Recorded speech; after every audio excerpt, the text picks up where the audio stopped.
Happy New Year. I'm Derek. This is Addict MMA, and I'm going to break down UFC 185, predict it for you. Lawler versus Condit for the welterweight championship. Very excited about this. This is probably going to be like this is a dream match. Let's just face it. This is like a dream welterweight championship match. The two most dangerous, most devastating guys in the division currently are going head to head, and we're going to find out who's the winner of that. Getting to the beginning of the card there, we're coming off a great year. We've watched several champions lose their belts here in the last couple of months. I've heard some people complaining that this fight card isn't stacked enough. And I got to tell you, maybe it's because you're living under a rock. Maybe you just don't know what's going on. But we have got a pretty good fight card here that we get to look forward to Saturday night. All right, so to start it off, we've got Tony Sims taking on Abel Trujillo.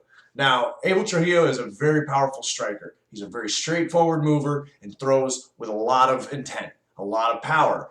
Tony Sims, also a striker. We can look forward to this fight probably being more of a striking match unless Tony Sims tries to implement wrestling, which may be a good idea against the power puncher like Trujillo. However, Tony Sims, a very technical striker, also likes to stand and bang and knock people out, and he's very good at it. The difference in the striking, Trujillo is more of a straightforward type of guy, whereas Sims is going to cut the cage off, work his angles. He's going to keep his footwork. He likes to switch his stances from left to right. He's very dynamic in that sense. I think that his precision striking is straight down the middle and then setting up the overhand right might be more effective against a guy who's coming straight at him throwing big hooks. On the other hand, though, like I said, if Tony Sims is able to use that wrestling, which I think he will, if he can score some takedowns and work a little ground and pound, I can see this fight going in Tony Sims' favor. Not to take anything away from Abel Trujillo, though, because let me tell you, this guy's got some serious power in those hands, and if he connects with the right kind of punch to Tony Sims' jaw, it could be lights out for Tony Sims. But I'm going to go ahead and call Tony Sims to be the victor in this fight. Moving on to Diego Brandao versus Brian Ortega. This is kind of a good fight because I think Diego Brandao needs kind of he needs his flame re-sparked. You know what I'm saying? He's looking to regain that passion that he once had that maybe he kind of feels like he lost a little bit. I read about that. Brian Ortega, I'm not too very impressed with. Obviously, he's very good with his submission abilities, but against a guy who's going to overwhelm him, put very much pressure on him, I think that's when he crumbles. And I just see Diego Brandao being a guy that can get right in Ortega's face. Even though there's quite a size difference there, Ortega's a bit taller than Brandao. I just think Brandao's more explosive. I think he's more dynamic. He's going to strike really good. Ortega striking, I find to be a bit sloppy. So I'm going to go Diego Brandao in this one. You could probably see a TKO. Moving on, we've got Lorenz Larkin taking on Albert Tumenov. And I like this fight. It's a basically stand-up fight. Tumenov is a slower moving guy. Counter striker almost, whereas Lorenz Larkin is going to come at you, put the pressure on. Lorenz Larkin, remember, he has a victory over Robbie Lawler from back in the Strikeforce days, so you know his striking is on point. He's very quick, very voluminous striker. Precision striking right down the middle. He's very good at what he does, and it's hard to call this one. I'm going to go with Lorenz Larkin on this one, but Tumenov has the ability to kind of stay out of danger and then find that right kick. You know what I mean? That correct kick to land to get a knockout or whatever it is. I think it's going to be a close fight. I think it's going to be a good fight, but I'm going to go with Lorenz Larkin on this one. Now, in the co-main event, Stipe Miocic takes on Andrei Arlovski, and if Arlovski wins this, he could be the next guy in line for a heavyweight championship fight. And it's been several years, lots of years, since we've seen Andrei Arlovski in the cage for a championship fight. And what I like about him nowadays is he's not putting too much emphasis on it. Every time they ask him about, are you going to be the next title shot? Do you want the next title shot if you win this fight? He says, you know what, I'm not really thinking about that. I have a very dangerous opponent ahead of me, and I'm going to do my best to defeat him. I'm just happy to be here, is basically what Arlovski says. And I like that about him. I like that he's kind of humbled himself in his later years. He's on a career resurgence. And as a fan, I would like to see him get this victory. I think he can, depending on when Arlovski shows up.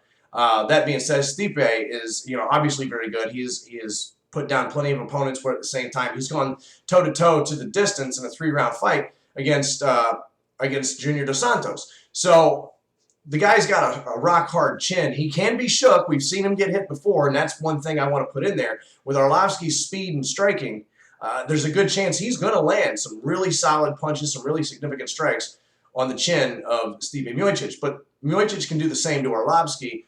This is going to be a matter of who can take more, who can land it at the right time.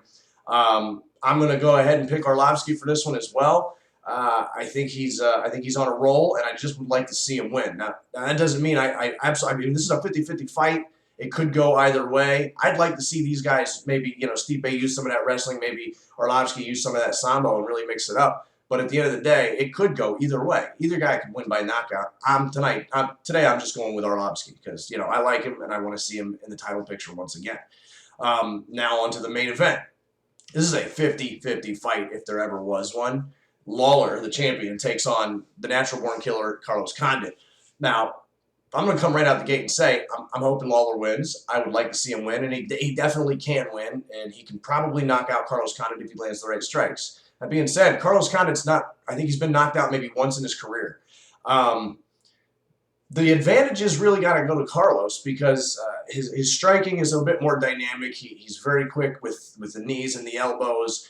He knows how to mix things up. He's out of, Greg Jackson, Winklejohn fighting camp. Sorry. Excuse me. Jackson Winklejohn, which is, as you know, one of the best training camps to be with, especially for their game plan, the way they pick apart a fighter and devise that perfect game plan. It's not necessarily a fight to them. It's a chess match, and they're the best at finding the game plan and implementing it. That being said, what Lawler needs to do is he needs to cut off the cage, not let Carlos get so much distance. He needs to keep pressure on Carlos. I'd like to see Robbie Lawler work a little bit of his wrestling. I'd like him to try to take down Condit. I think that'll be a vital part to a victory over Carlos Condit. We saw it in Johnny Hendricks. Johnny Hendricks was able to keep the pressure on Carlos and work the takedowns, which got him, a split decision. As it gets into the later rounds, though, that's where Carlos Condit is going to have the advantage. Lawler can go 5 rounds. We've seen him do it, but we also know that in that 4th and 5th round, sometimes he starts to slow down a bit. Now, against Rory McDonald, Lawler kind of picked it up in the 5th round, which was a good sign that he could probably do that again, but I still have to give cardio advantage to Carlos Condit. I think the real advantage here for Lawler is power and wrestling takedowns if he decides to use them. He also has great defense. If Carlos Condit tries to take Lawler down, I don't quite see that happening, which will put Lawler right where he wants to be, close range, so he can land those powerful shots.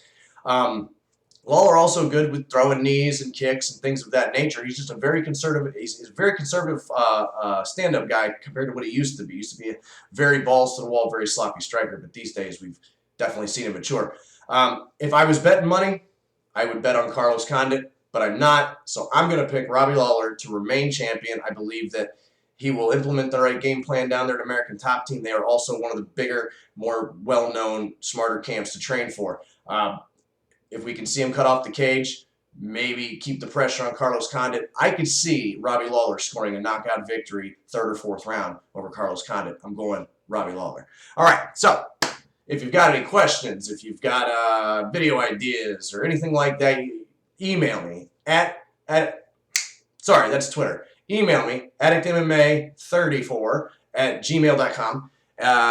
Hit me up on the Twitter machine @justderek30 and subscribe to the channel. Please go ahead, leave comments or what have you. Share it with your friends. I'm Derek, and I'm out. See ya.